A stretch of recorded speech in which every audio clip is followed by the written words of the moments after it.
You're looking inside a corporate-owned private prison. It's Friday at 8 p.m. Black men are being beaten by Hispanic men. The guards, unarmed, have run away. The prison cut costs a few weeks before, and the staff with the keys to the armory were let go, except for one, and he's gone home for the weekend. 2 people are about to die. Many more seriously hurt.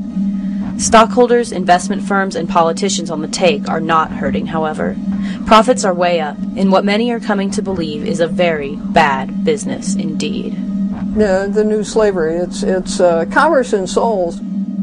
The incentives are all perverse, and it operates on the backs of human beings. The longer they're locked up, the tougher we get, the more profits, and the better off these companies are. Who's pushing private prisons? There is an intense lobby at the national level and at the state level of these corporations that make a profit off of bodies in cells, lobbying legislators for more bodies in cells. They call it the prison industrial complex, and that's really what it is. It's a description of what Eisenhower was talking about 50 years ago, when he was talking about the military industrial complex.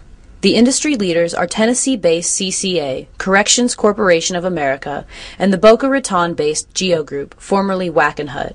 They routinely pay off legislators state by state, and they provide kickbacks for contracts. A recent report from the Institute on Money in State Politics reveals that during the 2002 and 2004 election cycles, private prison companies, directors, executives, and lobbyists gave $3.3 million to candidates and state political parties across 44 states. Colorado legislator Buffy McFadden wants to stop these practices. I can speak to a definite instance that's happened in Colorado in the past year. The number 2 man at the Colorado Department of Corrections was on sick and annual leave while consulting for a private prison corporation that bid and was awarded a private prison contract. The state employee, Nolan Renfro, was working on the state's time consulting for the private prison corporation. The private prison industry got its start in the 1980s, when the get tough on crime public sentiment combined with the Reagan-era philosophy of pushing off government services onto the private sector.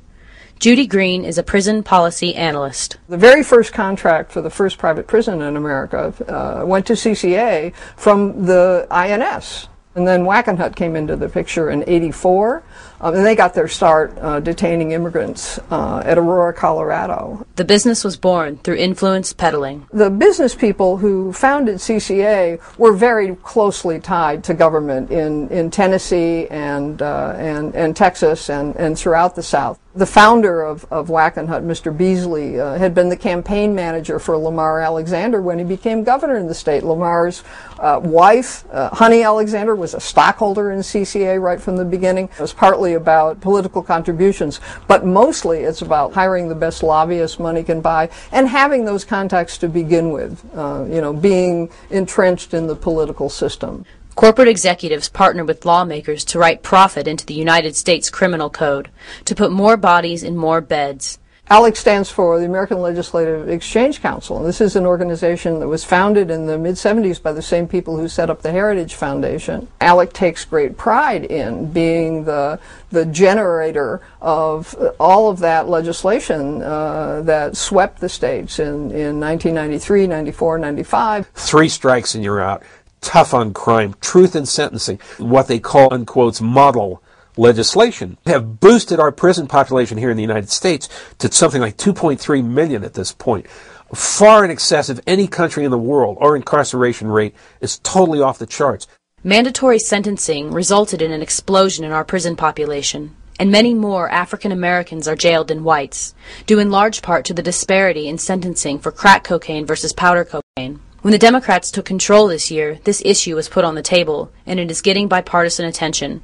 Republican Bob Ingalls is a sentencing reform leader.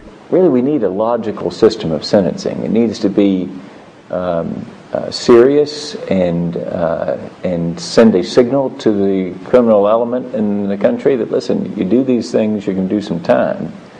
And we're serious about that. But it also needs to be fair, because if you end up with a system that isn't fair, then you undermine the whole system. Private prison corporations approach poor, primarily rural communities, offering employment opportunities and big money handouts for long-term contracts. However, protests on behalf of labor are increasing as wages and jobs have been cut and conditions for workers have worsened. Well, the industry has always made the argument that they can deliver better services at a lower cost and save taxpayer money. They come in there and they say, we're going to have these wonderful jobs, we're going to have benefits, it's going to be great pay, living wages, and we'll pay a lot of taxes, and we'll bring all these other businesses down like motels for the visitors and the prisoners. And it's all essentially lies. The communities that take the prison find themselves saddled with the idea that they are a prison town, and that's not attractive to other, businesses. The very thing that attracts these towns to prisons is not attractive for long-term economic development.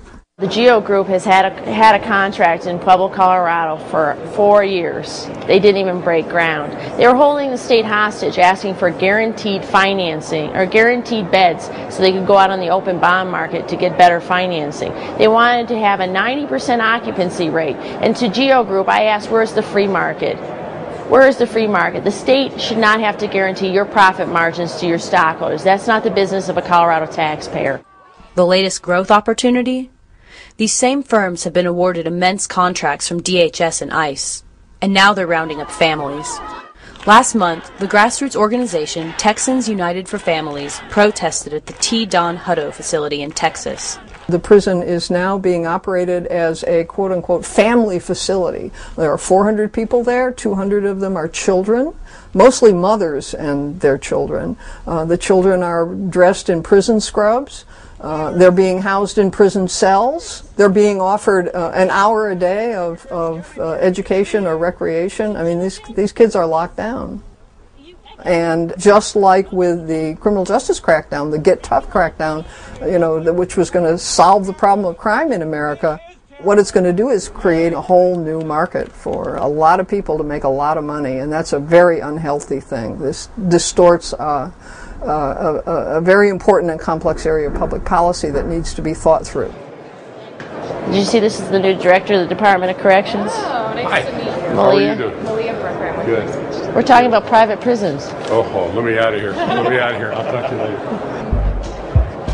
Shameless.